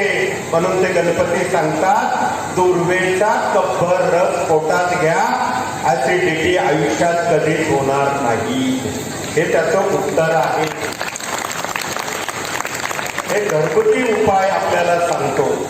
आपल्याकडे आयुर्वेदात तर बरेच औषध आहेत. पित्तशामक काढा, अभिपत्ती चूर्ण, अभिपत्ती टॅबलेट, बरंच काय, कोरफड ज्यूस. पण घरगुती उपाय. पुढचा विषय घेऊ, कफ प्रकृती. ज्या लोकांना कफ थोडे जाडे जोडे असतात, डोक्याने स्वभावाने थंड, बायकोने 10 वेळा काम सांगितलं, एकदा ऐकणार, हाती चत्ताय, होता बोलताय, समजायचं कफ प्रकृती आहे.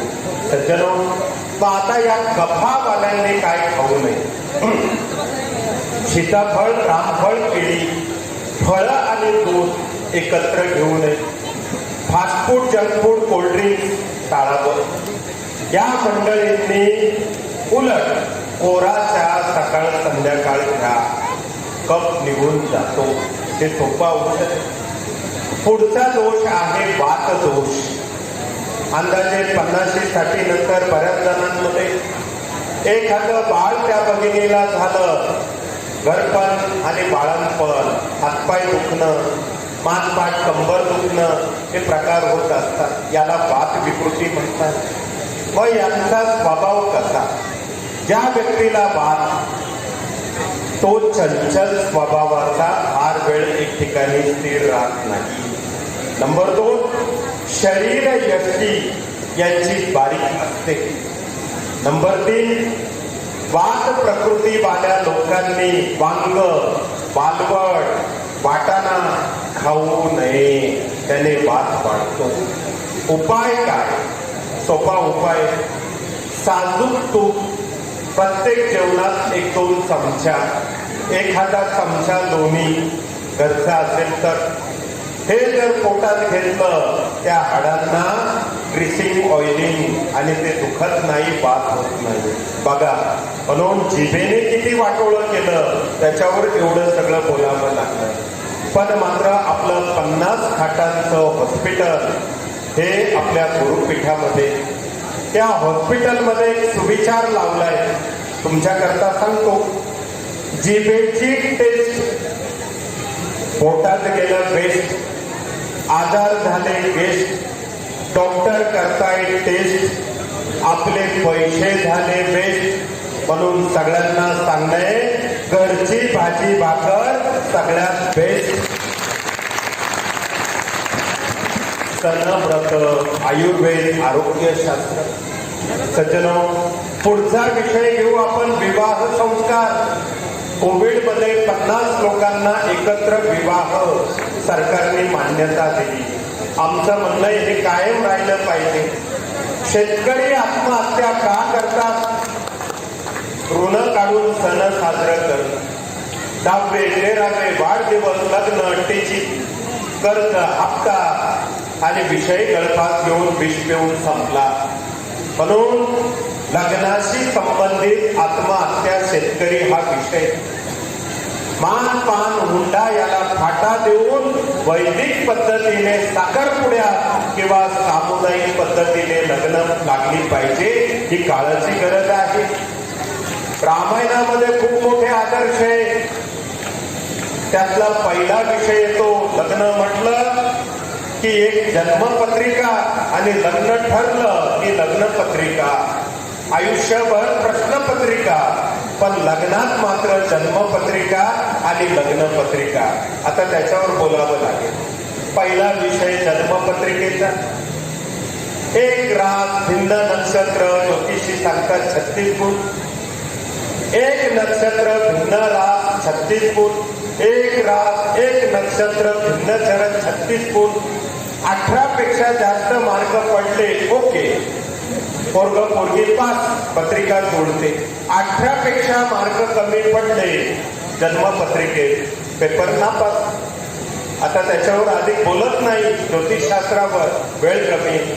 पण या ठिकाणी एकच सांगू इच्छितो, ज्या मुला मुलींच्या हातात स्वामींची माळ आणि स्वामींचं चरित्र, तिथं गुण जरी कमी पडले तरी त्या घटाला कधीच स्फोट होत नाही, लग्न मोडत नाही. स्वभाव, गुण, आचरण. कारण पूर्वीच्या काळामध्ये शाळेत घालताना जून महिना असायचा आणि म्हणून दाखल्यावरती 1 जून तारीख टाकली जायची. पूर्वीच्या काळामध्ये कोण लिहित बसायचं, बर्थडे काही नसायचं. मग आताच्या काळात ते लग्न टिकले का घटस्फोट झाले. बरेच विषय या शास्त्राशी संबंधित बोलण्याकरता तुम्ही म्हणाल, तुम्ही मानत नाही का, विरोध करतात, असं नाही. सत्य आहे, कटू आहे, कटू आहे, सत्य.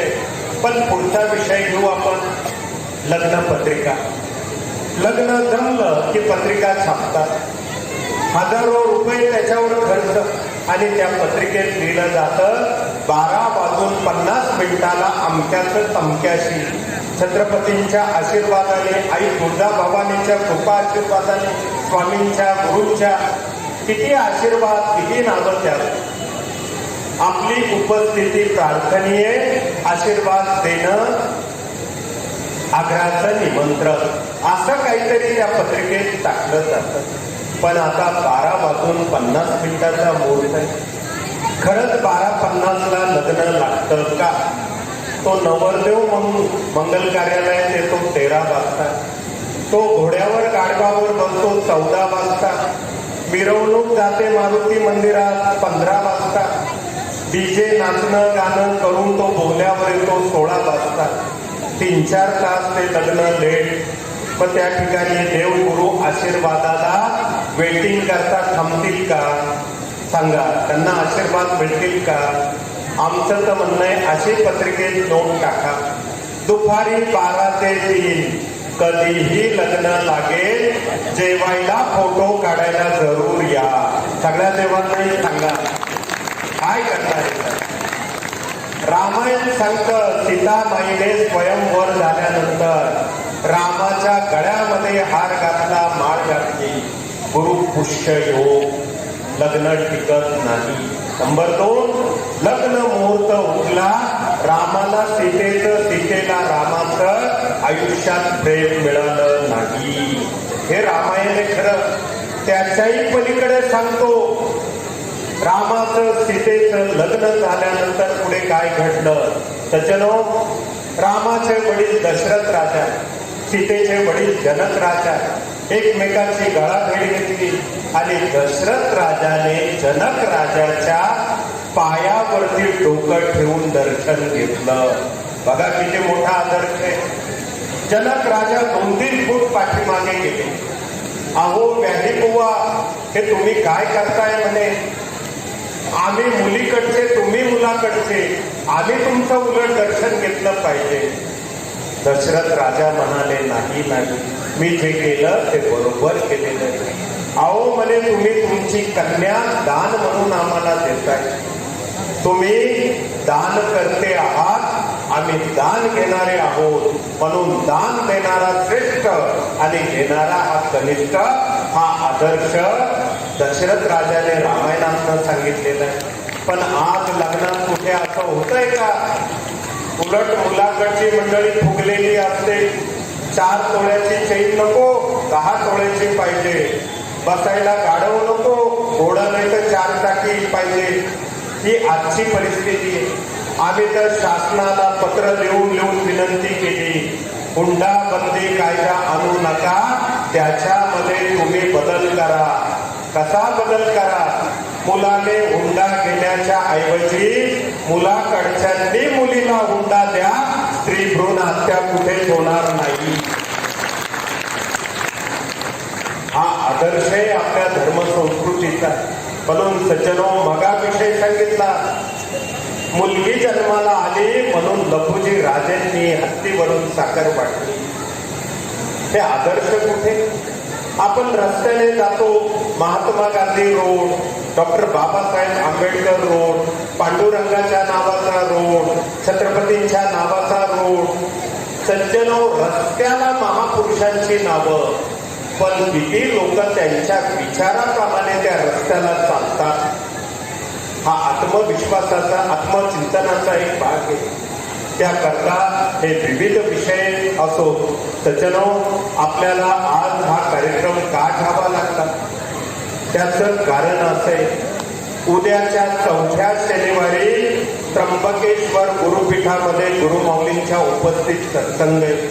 देवघरातला भैरवाचा टाक आणि मृत्युंजय यंत्र घेऊन आपण या, त्याला उधळण्याला आपल्याला संधी मिळेल. नंबर 2, 7 आणि 8 डिसेंबरला नरसोबा वाडीच्या दत्तधामाची वास्तुशांती आहे आणि आपल्या सगळ्यांना त्या ठिकाणी 1 दिवसीय गुरुचरित्र पारायण करायला यायचंय. आणि त्याच्याही पुढचा एक मुद्दा सांगतो. डिसेंबरच्या शेवटच्या आठवड्यात आपल्याला खूप महत्वाचं एक काम किंवा सेवा करायची आहे. तुम्ही म्हणाल कुठलं?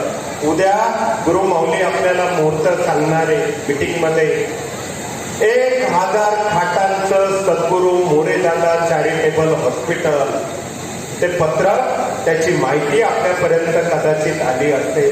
सज्जनो, सेतू बांधारे सागरी, सेतू बांधारे सागरी, सियावर रामचंद्र की जय. वानरांनी दगड पाण्यात टाकले, सेतू निर्माण झाला, त्याला राम सेतू आपण म्हणतो. असंच गुरुमाऊलींचं स्वप्न आहे.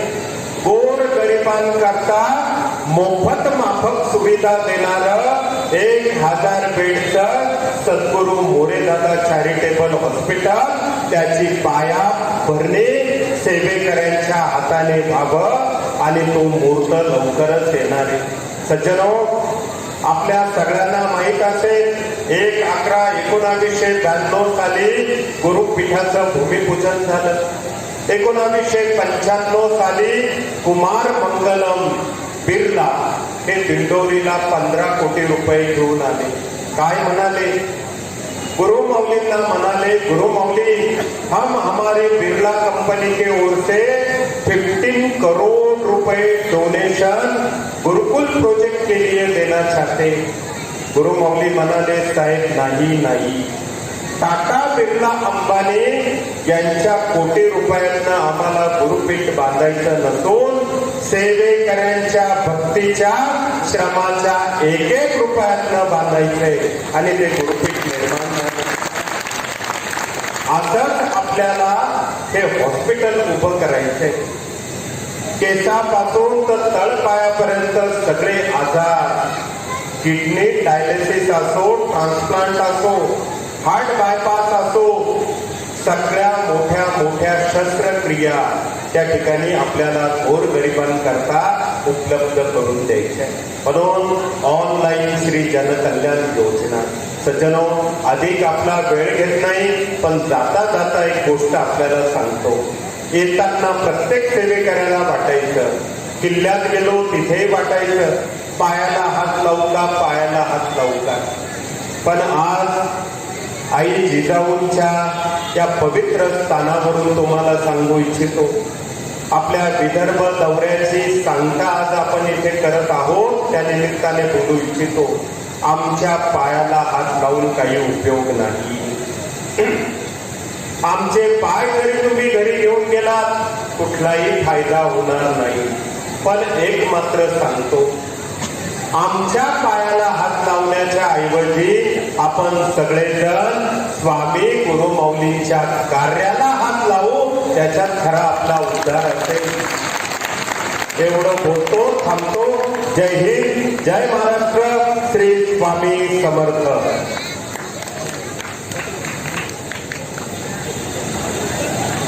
धन्यवाद दादासाहेब. यानंतर पसायदान होईल. त्यानंतर